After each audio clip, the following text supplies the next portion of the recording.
Hello guys, welcome to my YouTube channel.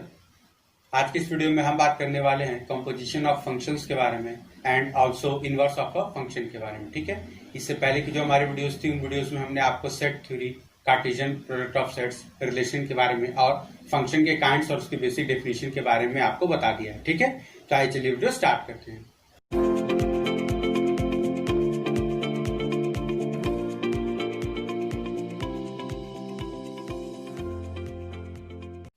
देखिए, composition of function.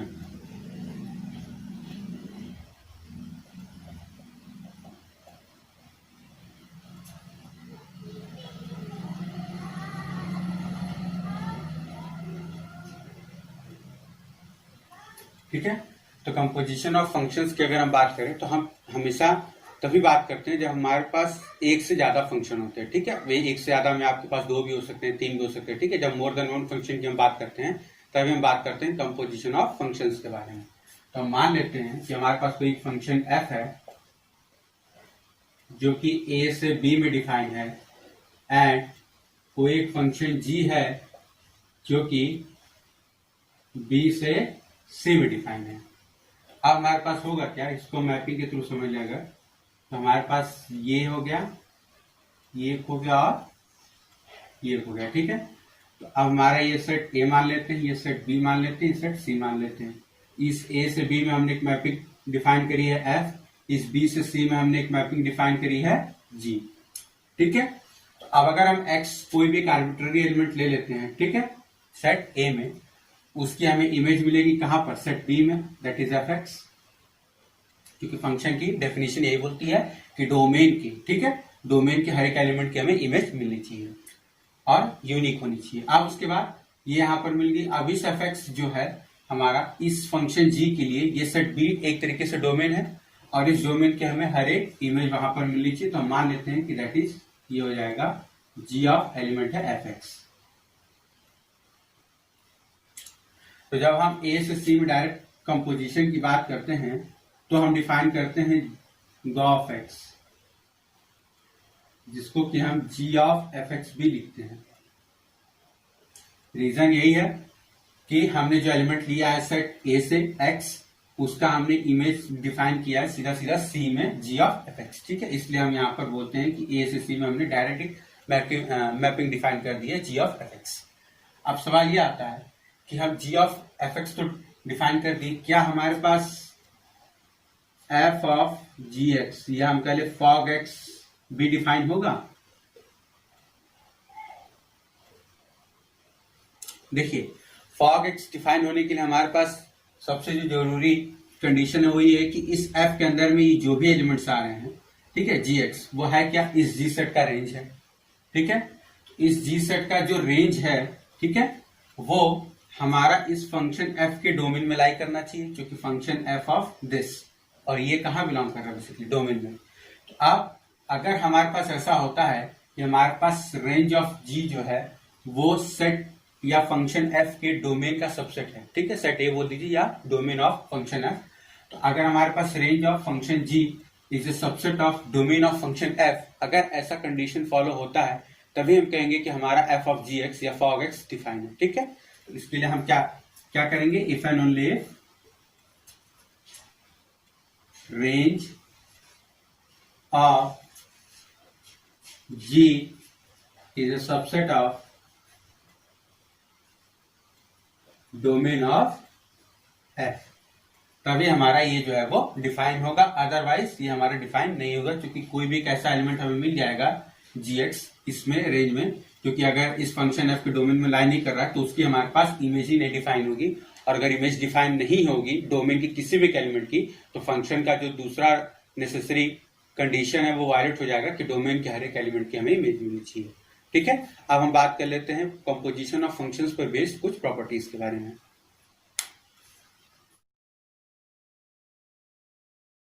अब देखिए, इनके प्रॉपर्टीज के अगर हम बारे में बात करें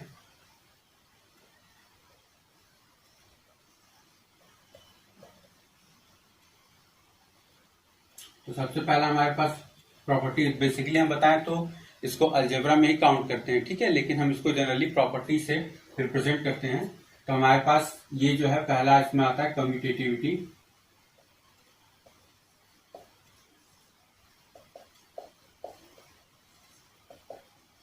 तो कम्यूटेटिविटी ये बोलता है हमारे पास F of G not equal to G of F. ठीक है, अगर हमारे पास कोई एक फंक्शन एफ है ए से बी में एंड कोई एक फंक्शन जी है बी से सी में, तो हम ये नहीं बोलेंगे कि हमारा एफ ऑफ जी और जी ऑफ एफ जो है वो आप कभी भी आपस में बराबर होगा। ठीक है, जब तक कि हमें कोई स्पेसिफिक कंडीशन ना दी हुई हो। उसका रीजन सिंपल सा है कि हमारे पास जी ऑफ एफ तो ऑलरेडी डिफाइन है कि जी ऑफ एफ एग्जिस्ट करेगा ही करेगा, लेकिन एफ ऑफ जी अभी हमने आपको बताया कि जरूरी नहीं कि एग्जिस्ट करे, वो एग्जिस्ट तभी करेगा जब फंक्शन जी का जो रेंज है वो हमारा फंक्शन एफ के डोमेन का सबसेट होगा, तभी वो एग्जिस्ट करेगा। ठीक है, तो जब वो उसके एग्जिस्टेंस पर ही क्वेश्चन है तो हम ये नहीं बोल सकते कि ये दोनों कभी आपस में बराबर होंगे। ठीक है, जब तक कि आपको दिया ना हो कोई स्पेशल कंडीशन। दूसरा हमारे पास आ जाता है एसोसिएटिविटी।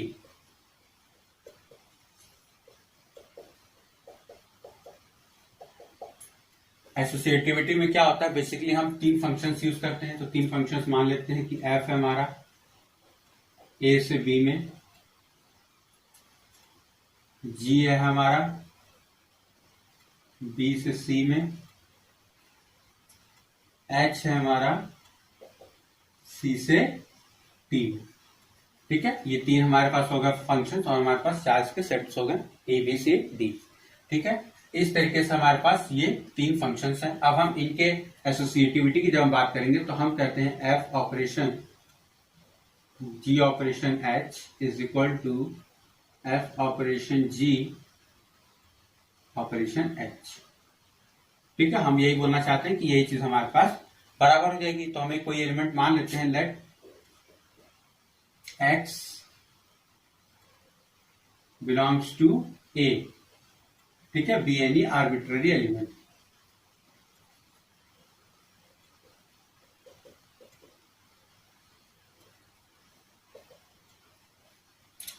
अब इस तरीके से सच दैट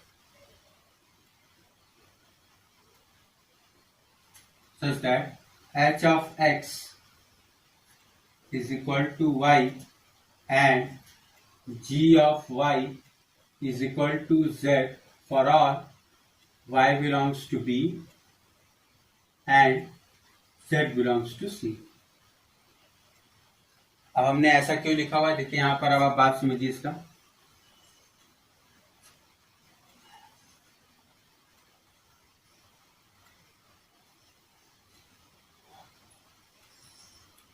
ये हमारा सेट ए हो गया, ये सेट बी हो गया, ये सी हो गया, ये डी हो गया।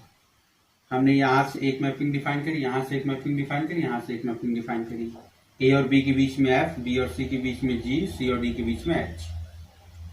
अभी हमने आपको बताया कि हमारा फॉग एक्स, जब हम सेट ए बी सी की बात कर रहे थे तो हमने आपको बताया कि फॉग एक्स हमारा तभी डिफाइन होता है जब हम ये बोलें कि जी का जो रेंज है वो एफ के डोमेन का सबसेट हो। ठीक है, तो यहाँ पर हम बेसिकली एच एक्स जो ले रहे हैं, एच एक्स बराबर वाई, ये कंडीशन इसलिए मान के चल रहे हैं कि अगर हमारे पास ये चीज सेटिस्फाइड नहीं होगी तो हम f of g x of h x की बात ही नहीं कर सकते। ठीक है, तो बेसिकली हमारे पास ये जो कंडीशन है, ये इस चीज को प्रूव करने के लिए पहले ये चीज हमें एज्यूम करनी है कि ऐसा सब कुछ ऑलरेडी डिफाइन है। अब हम बात करेंगे कि ये एसोसिएटिविटी है कि नहीं, मतलब कि इसके एग्जिस्टेंस पे जो डाउट है पहले हम उसको हटाएंगे, उसके बाद हम बात करेंगे कि ये चीज आपस में बराबर है कि नहीं। ठीक है, अब हमारे पास क्या हो जाएगा, हम सबसे पहले फर्स्ट पार्ट को ले लेते हैं, एलएचएस वाले को, लेफ्ट हैंड साइड वाले को।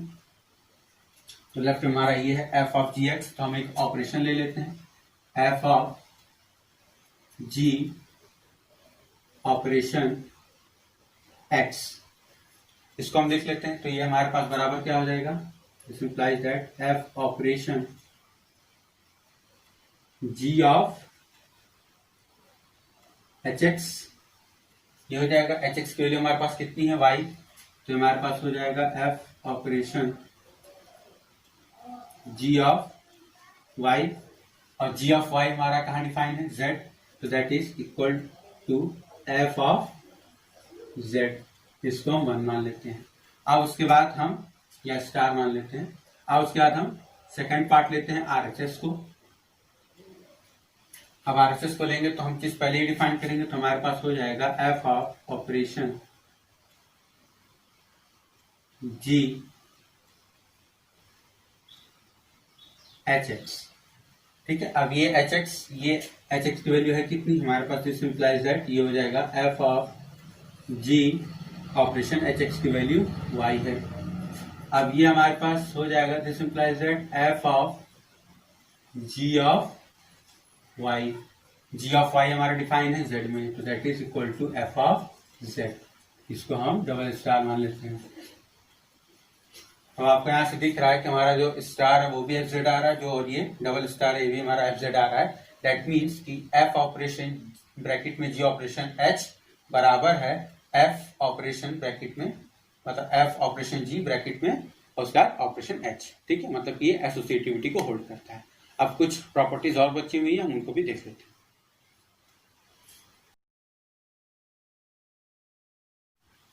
देखिए, तीसरी प्रॉपर्टी हमारे पास कहता है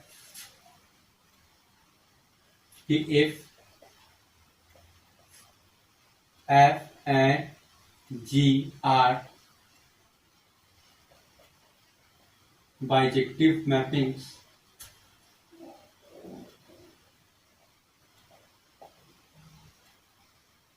then GOF X या GOF is also। ठीक है, मतलब कि अगर हमारे पास f और g अलग अलग बाइजेक्टिव मैपिंग्स हैं तो हमारे पास g ऑफ fx जो होगा, ठीक है, मतलब कि कंपोजिशन जो होगा वो भी एक बाइजेक्टिव मैपिंग होगा। कैसे, अब इसका हम प्रूफ देख लेते हैं बाय डेफिनेशन कि कैसे हम इसको प्रूफ करते हैं। ठीक है, देखिए सबसे पहले मान लेते हैं लेट,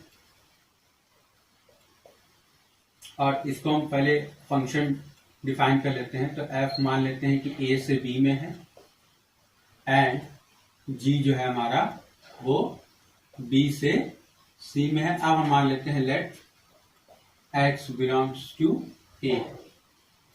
ठीक है, मान लेते हैं कि हमारा कोई भी x जो है वो आर्बिट्रेरी एलिमेंट है जो कि बिलोंग कर रहा है a में।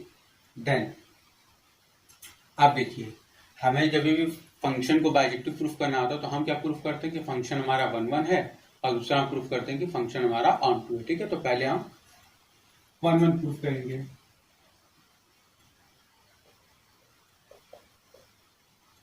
तो हमने आपको बताया था कि 1 के प्रूफ करने के लिए हम क्या करते हैं कि फंक्शन की वैल्यू लेकर के चलते हैं और उनकी जो प्री इमेजेस होती है यानी जो एलिमेंट है उनको आपस में बराबर दिखा देते हैं। तो हम ये बोल देते हैं कि फंक्शन हमारा जो है वो 1 है। मतलब कि अगर दो अलग अलग एलिमेंट्स की इमेज अगर आपस में बराबर हो रही है सेम फंक्शन में, ठीक है, तो हम ये बोल सकते हैं कि हमारा वो जो फंक्शन है वो 1 है। अब हमारे पास मान लेते हैं कि एफ ऑफ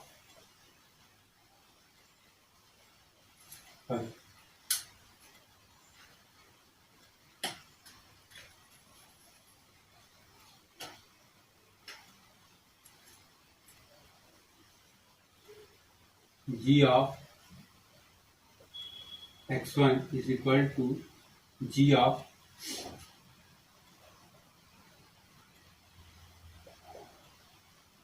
fx2। हम मान लेते हैं कि अगर हमारा फंक्शन 1 है, अगर हम ये लेके चल रहे हैं तो हमारा x1 और x2 आपस में क्या होगा, बराबर होगा। अब g of fx1 is equal to g of fx2। ठीक है, ये हमारे पास अप्लाई हो गया। अब आपको पता है कि हमारा फंक्शन f और g जो है वो इंडिविजुअली आपस में क्या है, बाइजेक्टिव है। मतलब कि f भी हमारा जो है वो 1 और 2 होगा और g भी जो हमारा होगा वो 1 और 2 होगा। इसका मतलब ये इम्प्लाई होगा अगर ये g हमारा 1 है तो मतलब कि उसके एलिमेंट्स आपस में बराबर होंगे। That is this implies that कि हमारा fx1 जो होगा वो बराबर होना चाहिए fx2 के। क्यों, सिंस g इज इंजेक्टिव या 1। ठीक है, अब उसके बाद दिस इम्प्लाइज दैट अब चूंकि हमारा f भी 1 है, इसका मतलब क्या हो जाएगा कि x1 बराबर हमारे पास हो जाएगा x2 क्यों, अब यहाँ पे लिख देंगे सिंस f इज 1 1।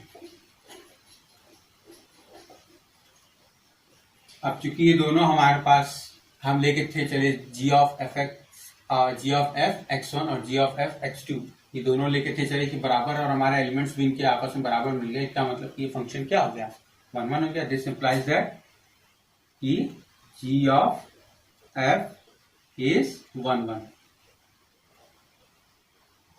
ठीक है, अब हम उसको प्रूफ कर लेते हैं कि हमारे पास ऑन टू होगा कि नहीं होगा। अगर ऑन टू भी हो गया तो हमारा 1 1 ऑन टू दोनों, इसका मतलब ये बाइजेक्टिव मैपिंग है। तो सेकंड केस हम देख लेते हैं ऑन टू के लिए। ठीक है, लिखेंगे for all x belongs to a there exist y belongs to b such that f of x is equal to y, and for all y belongs to b there exists z belongs to c such that g of y is equal to z। ठीक है, तो अब आप ध्यान देंगे कि हमारा हर वो x जो कि a में बिलोंग कर रहा है उसके लिए एक y एग्जिस्ट कर रहा है जो कि b में बिलोंग कर रहा है। ठीक है, इस तरीके से कि हमारा fx बराबर y है, और अब हमारा हर वो y जो कि b में बिलोंग कर रहा है उसके लिए एग्जिस्ट कर रहा है एक c जो कि z कर रहा है एग्जिस्ट जो कि c में बिलोंग कर रहा है, इस तरीके से कि हमारा g ऑफ y बराबर जो है वो z है। इसका मतलब हम ये कह सकते हैं कि x के बिलोंग करने से एक y एग्जिस्ट कर रहा है b में, और y के बिलोंग करने से b में एक एग्जिस्ट कर रहा है z c में। इस तरीके से हमारा रूल होल्ड हो रहा है। इसका मतलब तो ये भी हो गया ना, this implies that for all x belongs to a there exist z belongs to c such that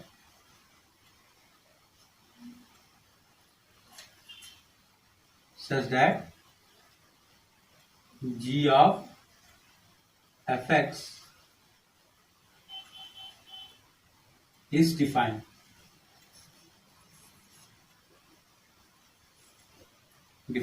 and is unique। ठीक है, अब हमारे पास क्या हो गया कि हर वो x जो कि a में बिलोंग कर रहा है उसके लिए हमारे पास एग्जिस्ट कर रहा है इस तरीके से कि हमारा g ऑफ x जो है, g ऑफ fx जो है वो डिफाइन है और वो एक यूनिक एलिमेंट है। ठीक है, मतलब कि हर एक x बिलोंग्स टू a के लिए हमारे पास z मिलेगा c में जो कि यूनिक होगा। ठीक है, इसका मतलब हमारे पास क्या होगा कि ये फंक्शन पहले 1 1 था, अब ये फंक्शन हमारे पास ऑन टू हो गया। ठीक है, अब हमारा अगर ये फंक्शन 1 1 हो गया और ये फंक्शन ऑन टू हो गया, इसका मतलब हमारे पास क्या होगा कि ये फंक्शन जो है g ऑफ fx ये हमारा बेसिकली बाइजेक्टिव हो गया। तो हमारा एक चीज यहाँ पर प्रूफ हो गई कि अगर हमारे पास f और g जो है वो इंडिविजुअली बाइजेक्टिव है मैपिंग्स है, तो g ऑफ f जो होगा वो भी एक बाइजेक्टिव मैपिंग होगा। ठीक है,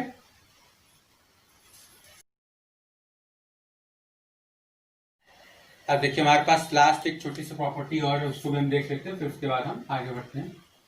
तो वो ये कहता है कि हमारे पास अगर कोई एक f है, ठीक है,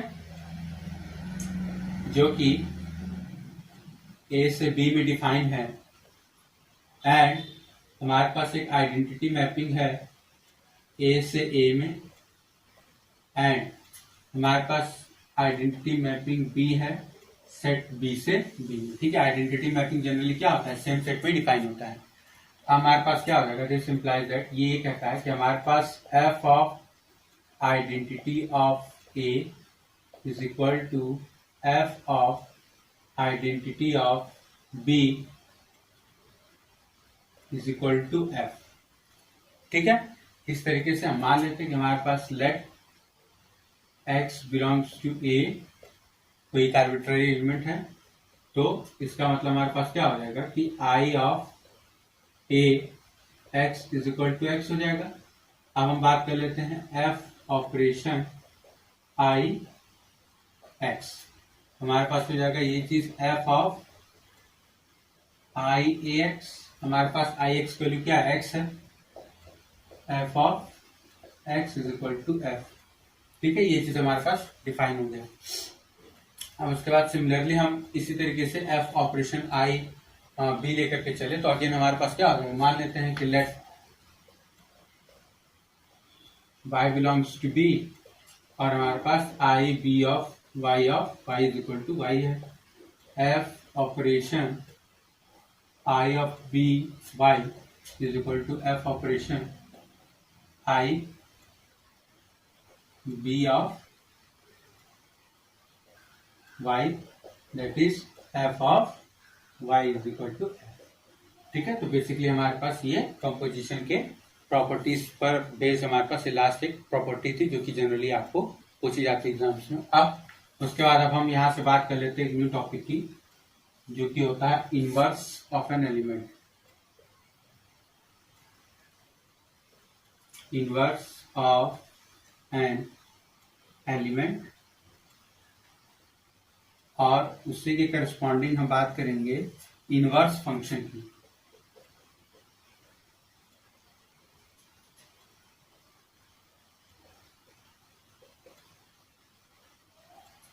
ठीक है, इनवर्स ऑफ एन एलिमेंट और इनवर्स फंक्शन ये हमारे पास बेसिकली दो चीजें अलग अलग हैं. ठीक है, मतलब अगर इनवर्स ऑफ एन एलिमेंट का एक स्पेशल केस आ जाता है जो कि इनवर्स ऑफ फंक्शन के लिए जरूरी होता है तो हम कह सकते हैं कि उस केस में इनवर्स ऑफ एन एलिमेंट में भी इनवर्स ऑफ अ फंक्शन होगा और इनवर्स ऑफ अ फंक्शन जो होगा वो always inverse of an element होगा. लेकिन प्रॉब्लम्स कहां पर आती है, मान लीजिए कि हमने कोई एक सेट ले लिया ए, कोई एक सेट ले लिया बी.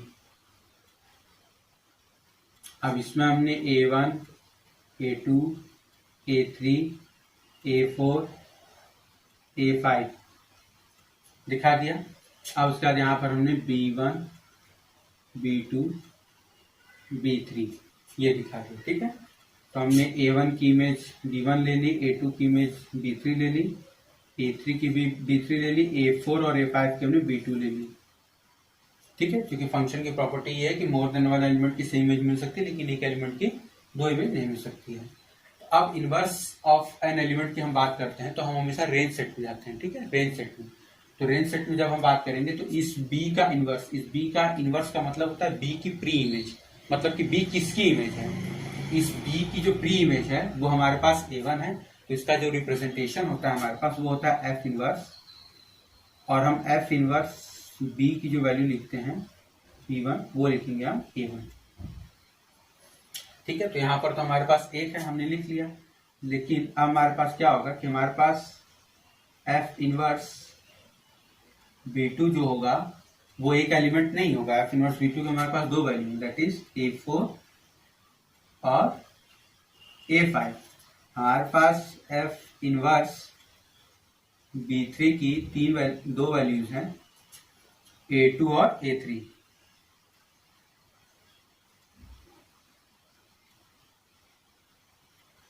ठीक है, अब ये हमारे पास बेसिकली क्या होगा, ये इनवर्स ऑफ एन एलिमेंट हुआ. ठीक है, लेकिन जब हम इनवर्स फंक्शन की बात करते हैं तो इसका मतलब ये होता है कि अब हमारा जो ये एफ इनवर्स है ये एक फंक्शन की प्रॉपर्टीज को होल्ड करना चाहिए. यहाँ पर हम फंक्शन की प्रॉपर्टीज की बात ही नहीं कर रहे थे क्योंकि यहाँ पर हमने सिंपल सा चीज लिखा हुआ इनवर्स ऑफ एन एलिमेंट.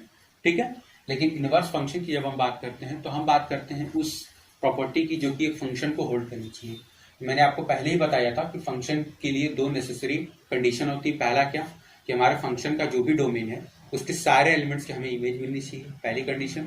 दूसरा, उस सारे एलिमेंट्स की जो इमेज है वो यूनिक होनी चाहिए, मतलब कि एक एलिमेंट की रेंज सेट में दो इमेज नहीं मिलनी चाहिए. ठीक है, डोमेन के दो एलिमेंट्स की सेम इमेज मिल जाए वो ठीक है, लेकिन डोमेन के एक एलिमेंट की रेंज सेट में दो इमेज नहीं मिलनी चाहिए वरना वो फंक्शन नहीं रहेगा.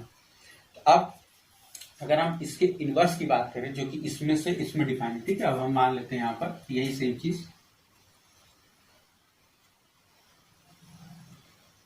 कि हमारा ये सेट ए हो गया, बी में एफ डिफाइन करते हैं और बी से ए में एफ इनवर्स डिफाइन करते हैं. ठीक है, अब हमारे पास क्या होगा कि ए से बी में हमने एफ डिफाइन किया, अब बी से ए में एफ इनवर्स डिफाइन कर रहे हैं. तो अब ये एफ इनवर्स हम बात कर रहे हैं इनवर्स फंक्शन की, इसका मतलब क्या होगा, इस सेट बी के सारे एलिमेंट्स की इमेज सेट ए में मिलनी चाहिए. ठीक है, पहला कंडीशन. दूसरा क्या होना चाहिए कि इस सारे एलिमेंट्स की जो इमेज मिल रही है वो यूनिक होनी चाहिए, मतलब कि किसी एक की दो इमेज नहीं मिलनी चाहिए, दो की एक मिल जाए लेकिन किसी एक की 2 नहीं मिलनी चाहिए।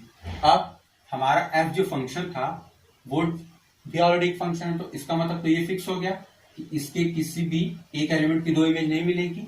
ठीक है, तो अब हमारे पास क्या होगा, ये ऑलरेडी फिक्स्ड हो गया कि मतलब किसी एक की एक ही इमेज मिलेगी यहाँ पर। ठीक है, मतलब कि चाहे हम इस सेट से इस सेट में बात करेंगे, चाहे हम इस सेट से इस सेट में बात करेंगे, जब भी हमारा इनवर्स फंक्शन का रोल आ जाता है, इसका मतलब एक सिंपल सा रूल होता है कि 2 सेट अगर ए और बी है हमारे पास, तो अगर उनके बीच में हम फंक्शन और इनवर्स फंक्शन दोनों की बात कर रहे हैं, इसका मतलब कि सेट ए से सेट बी में एक एलिमेंट के लिए एक इमेज है और सेट बी से सेट ए में एक एलिमेंट के लिए एक इमेज है। ठीक है, तो बेसिकली हम ये कह सकते हैं कि एक तरीके का ये हमारा 1-1 करस्पॉन्डेंस को ऑटोमेटिक होल्ड कर लेता है कि हमारा फंक्शन होगा वो ऑलरेडी 1-1 डिफाइन हो जाता है। ठीक है, अब इस इनवर्स ऑफ फंक्शन पर बेस्ड हमारे पास कुछ प्रॉपर्टीज हैं, हम उनको देख लेते हैं।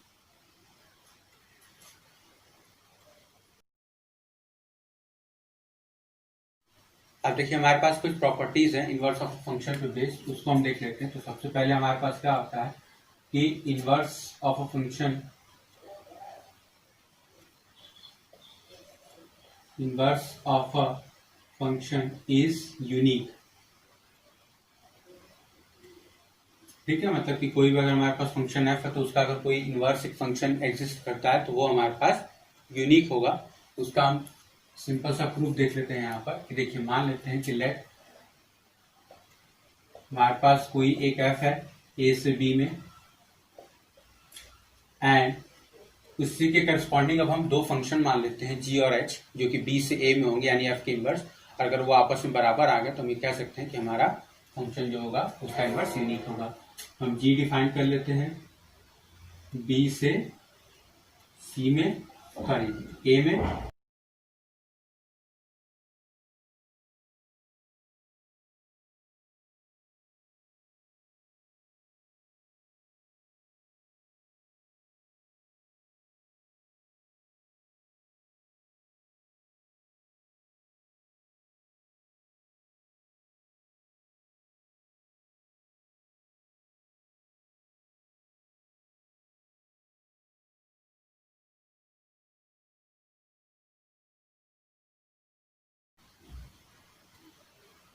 ठीक है। तो हम यहाँ पर मान लेते हैं कि हमारे पास जी ऑफ वाई जो है वो बराबर x1 है और एच ऑफ वाई बराबर जो है वो x2 है, मतलब कि 2 अलग अलग इनवर्स एग्जिस्ट कर रहे हैं। अब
चूंकि देखिए एफ एक्स वन बराबर वाई है, एफ एक्स टू बराबर वाई, इसका मतलब ये वाई आपस में बराबर है, और अगर ये आपस में बराबर है तो ये जो इंप्लाई हुए हैं वो इस कंडीशन से हुए हैं। तो इसका मतलब कि जी ऑफ वाई और एच ऑफ वाई आपस में बराबर होंगे। This implies that g is nothing but H.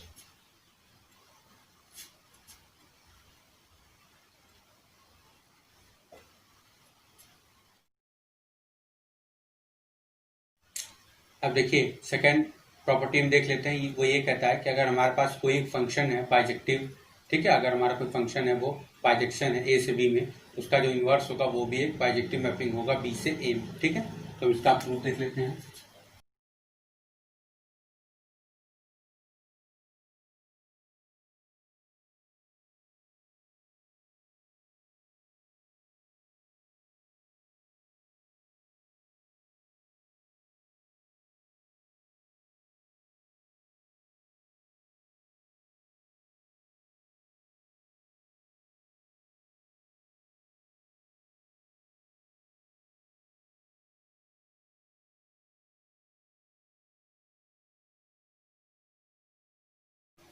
ठीक है, अब हम इसका प्रूफ देख लेते हैं।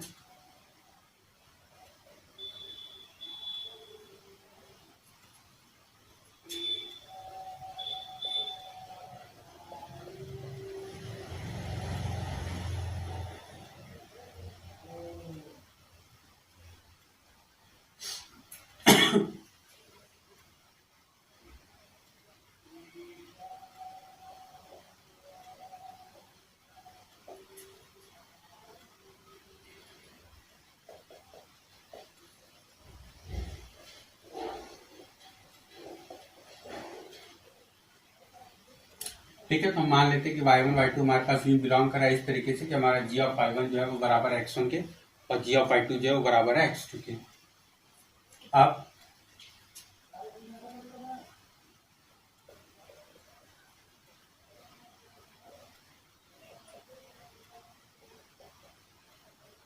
क्योंकि f हमारा जो क्या है वो इनवर्स है g का, इसलिए हमारा ये इंप्लाई करेगा एंड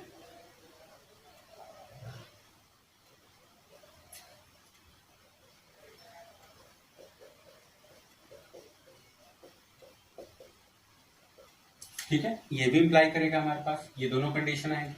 अब हमें जी को बाइजेक्टिव प्रूफ करने के लिए क्या प्रूफ करना होगा कि जी 1 है, और जी 1 प्रूफ करने के लिए क्या करेंगे, पहले उसकी इमेज बराबर दिखा देंगे और अगर उसके करस्पॉन्डिंग हमें एलिमेंट्स भी बराबर मिल जाते हैं तो हम कह देंगे कि हमारा जी जो है वो 1 में मिल है। ठीक है, तो फॉर 1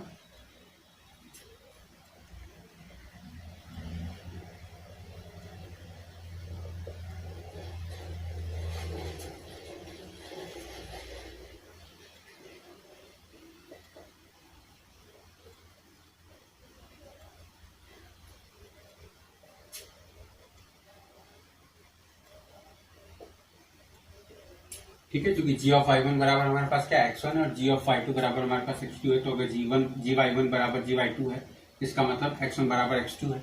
अब चूंकि हमारा f ऑलरेडी बाइजेक्टिव मैपिंग है, इसका मतलब कि वो 1 भी और वेल डिफाइंड भी है और ऑन टू भी है। तो वेल डिफाइंड में हम क्या प्रूफ करते हैं कि अगर हमारे पास दो एलिमेंट्स बराबर है तो उनकी इमेज आपस में बराबर होगी। इसका मतलब दिस इंप्लाइज दैट कि अगर एलिमेंट्स बराबर है तो that is fx1 is equal to fx2 होगा, और अगर ऐसा होगा तो fx1 हमारा है क्या y1 और fx2 हमारे पास क्या y2, दिस इंप्लाइज है। ठीक है, तो हम मैपिंग के वैल्यूज मतलब मैपिंग वैल्यूज को बराबर लेके थे चले, जी y1 बराबर जी y2 और हमें मिल गया क्या y1 बराबर y2। इसका मतलब हमारे पास जी जो है वो 1 है। ठीक है, दिस इंप्लाइज है या सो जी इज 1 है।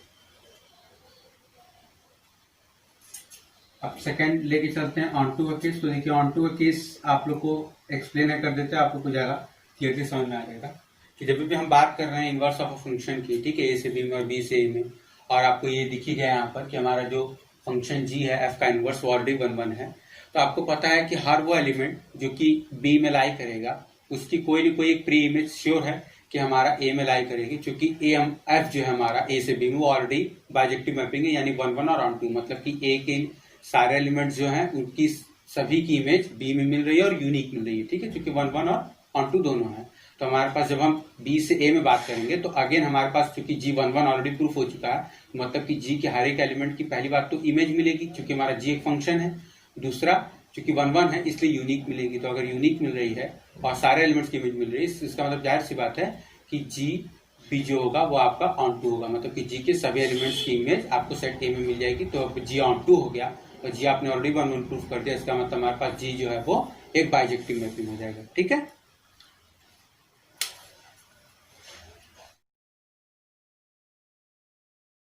अब देखिए हमारे पास कुछ लास्ट प्रॉपर्टीज है, उनको आप देख लीजिए। थर्ड नंबर है, वो ये कह रहा है कि अगर हमारे पास हम एफ डिफाइन करते हैं ए से बी में एंड जी डिफाइन करते हैं हम बी से ए में, ठीक है,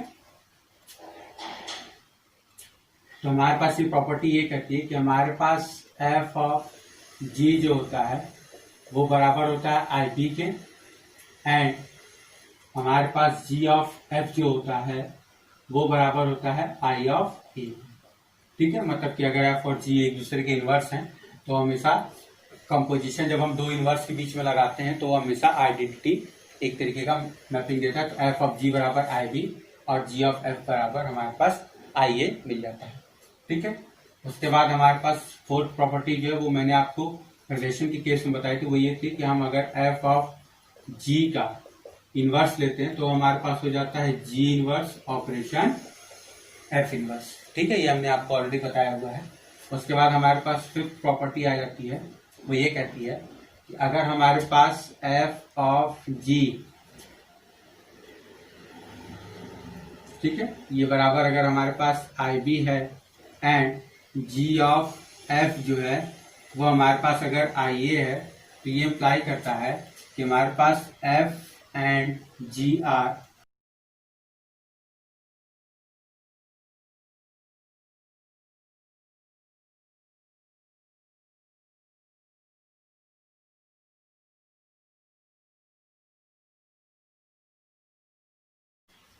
ठीक है, मतलब कि अगर हमारे पास एफ और जी बाइजेक्टिव मैपिंग्स हैं तो हमारे पास अगर ये चीज इंप्लाई कर रहा है तो ये इंप्लाई करेगा कि एफ और जी जो होंगे वो हमारे पास बाइजेक्शंस होंगे और जी बराबर हमारे पास एफ इनवर्स होगा।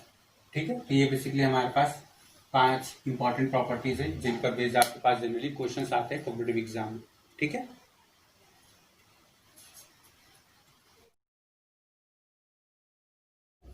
तो देखिए आज की वीडियो में इतना ही। आज की वीडियो में बेसिकली हमने आपको कंपोजिशन ऑफ फंक्शंस और इनवर्स ऑफ अ फंक्शन के बारे में बताया, उस पर बेस हमारे पास जो भी इंपॉर्टेंट प्रॉपर्टीज होती है उनके बारे में भी हमने आपको इस वीडियो में बताया। ठीक है, अगर आपको वीडियो अच्छी लगी हो तो प्लीज वीडियो को लाइक करिए, शेयर करिए और मेरे चैनल को सब्सक्राइब कर लीजिए। साथ ही साथ बेल आइकन भी प्रेस कर दीजिएगा ताकि हमारे चैनल पर आने वाली वीडियोस की नोटिफिकेशन आपको मिल जाए।